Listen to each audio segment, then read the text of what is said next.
Okay, for problem 61, we're going to apply the same processes that we have on the earlier problems. Okay, and that's going to be understanding our directions of our acceleration, and then the forces that cause those, making sure we keep things in the right components. Okay, so to keep that clear, a picture is really good. So I hope you've drawn a picture. So here's a track, a circular track, and here's a car moving around with this velocity, and it also has an acceleration, a tangential acceleration. So we're going to say there's a tangential acceleration. At that point, it's pointing in the direction of motion, but again, it curves around as the car moves. And then at all times, there is a radial acceleration aimed towards the center of the circle. Okay. Now, when we consider this point, if this is a top-down view, those vectors help guide a free body diagram. And so what would your free body diagram look like? Okay, two components should be on your free body diagram. I've got them, again, where they cross, that's where the car is. And so this one is the radial direction, this one's the tangential direction. So how many forces are in the tangential direction? Okay, well, there's the propulsion force of the car. Okay, and it's what's driving it forward. We can go like this, and I'm going to call it F thrust. I'll just call it a thrust force or a propulsion force. Okay, now that's what's making it speed up as it goes around, but what's making it turn? Okay, that would be a static frictional force in the radial direction. Now remember, it's a static friction because the wheels are not slipping. If the road was ice, then there would be no static frictional force and it would slide off the road. It would just go in the direction of its initial travel. So it's a static friction keeping the car from slipping off the road, and it pulls the car inward. All right. Now you also might say, well, there's also a rolling friction. We know about a coefficient of rolling friction. And that's very real, and we actually have enough information to use that. But I'm going to neglect it in this case because this thrust force is 1,000 newtons. And the coefficient of rolling friction for rubber on concrete, the rubber wheels of the car on the concrete of the road, is only 0.02, which gives us a very small contribution from the road. We could do it, though, if we wanted to be thorough, but I'm, for simplicity, just going to ignore that. Okay, so these are our two free body diagrams, and that gives us a net force that's going to be something like that. Okay, with this thrust force being one component of this vector, and the frictional force being this other component, and that's our F net. And it makes an angle. I'm going to define this angle theta from the radial direction. Now, what are you actually looking for in this problem? Okay, so it was asking for the direction of the net acceleration in part A of the problem, and that's going to be in the direction of the net force. So we're going to be finding the size of that net acceleration and this angle theta, the angle theta that the acceleration will make. Okay, so to start, here's our free body diagram. I'm going to neglect the list of knowns, but if this were a homework problem, make sure you always include those lists of knowns that validate the labels. Okay, and so right now, I'm going to translate this. I'm going to say, okay, for my Newton's second law for the tangential component, I have F net tangential equals MA tangential, and I know what that is. That's this F thrust, and therefore I can find the tangential acceleration. Okay, so we're able to use that to find our tangential component. All right, and so if you plug in your numbers, you're going to get 2/3 of a meter per second squared. We'll hold on to that number. Okay, well, now let's go to the radial component. We have F net radial equals MA radial. And in this case, our net force is just this frictional force, Fs equals m, and I'm going to replace the radial with our special relationship, mv squared over r being the radius of the road, the curve in the road. Okay.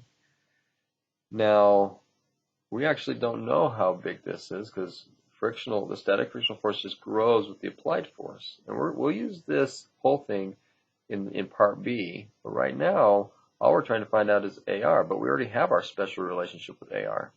So we can just simply say, oh, well, AR equals VT squared over R. That's our definition of radial or centripetal acceleration. Okay. And so the question is what is the net acceleration at 10 seconds when the car started at rest and is speeding up with this acceleration?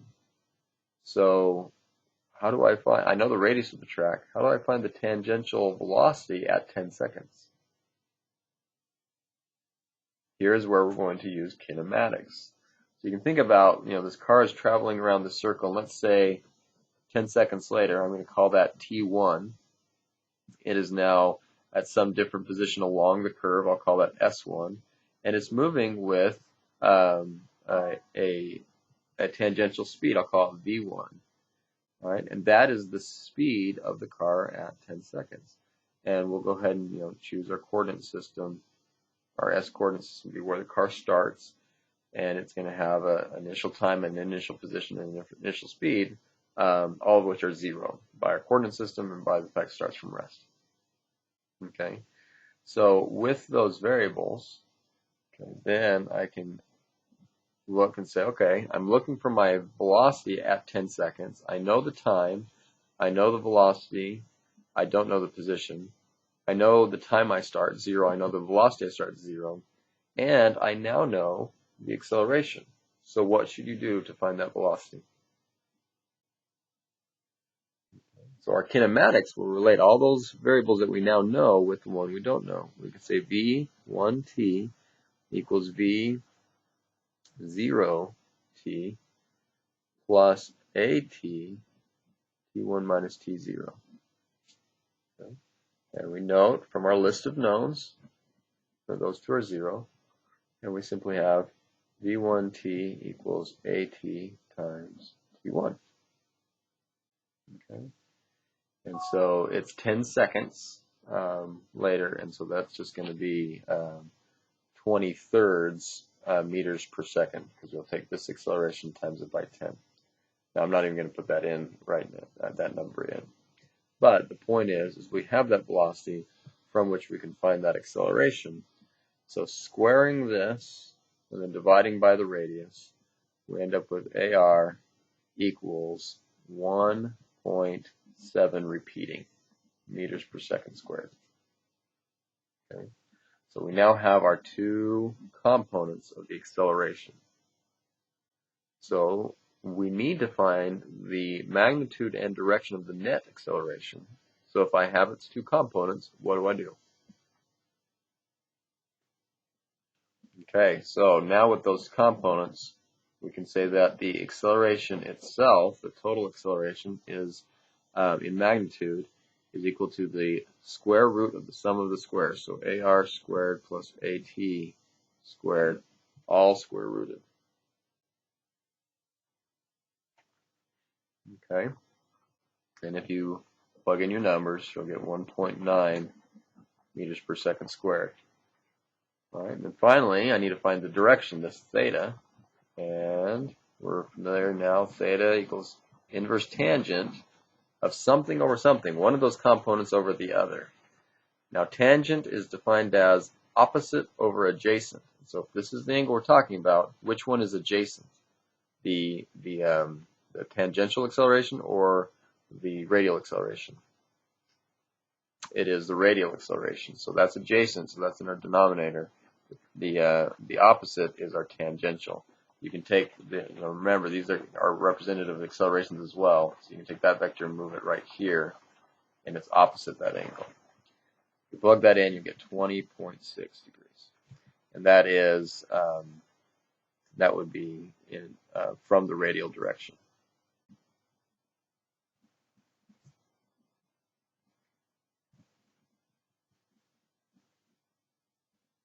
Remember, whenever you report an angle, you have to give a reference point. So that would be our answer there. Okay, so that's part A. Now, how do you do part B? Okay, what is the big idea for part B? So the idea is, or the question is that the car is going to speed up, and how long can the driver continue to accelerate with this acceleration before sliding off the road? So what's the main idea there? Okay, the main idea is that this frictional force is Fs max. Fs max, because the maximum static frictional force is what the road can do before it slips and turns into kinetic friction. And so we have this relationship right here that can relate to that. So we have Fs max is equal to mv t squared over r. All right? And Fs max is equal to mu sub s times the normal force.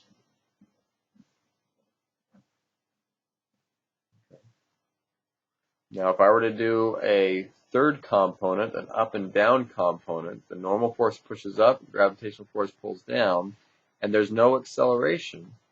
So that means my net force must be 0, or my normal force equals the force of gravity. So I can say mu s mg equals mvt squared over r.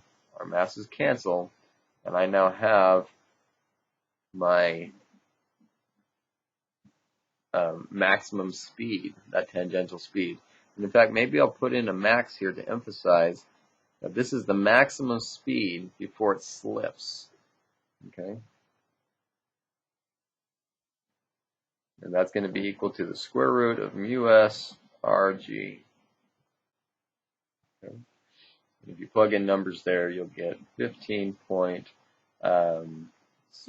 or is that a 6? I think that's a 652. Sorry, my notes are my notes look like that. And meters per second. And I'm held all those significant figures because that's not what I'm looking for. We're trying to find the time. So how do we find, now that we know the speed the car can go before sliding off, how can we find the time it takes to get to that speed? Okay, it's right back here, the same relationship. It's just now we're looking at not 10 seconds, we're looking at an unknown time, but we now know the speed we're at. So it's the same relationship here. We can even use this and solve for that time. So our T max is going to be V1 or VT max divided by AT. Okay? And if you plug that in, you'll get 23.5 seconds. Okay? So this is a great problem. It reviewed frictional forces, it reviewed some kinematics twice, and we had a practice of free body diagrams and translating those to Newton's second law, and we utilized this very important relationship. So this is a great review problem, and hopefully, again, you really worked hard to struggle with that, and now that this solution hopefully helps you to understand all the pieces of it, both concepts and process.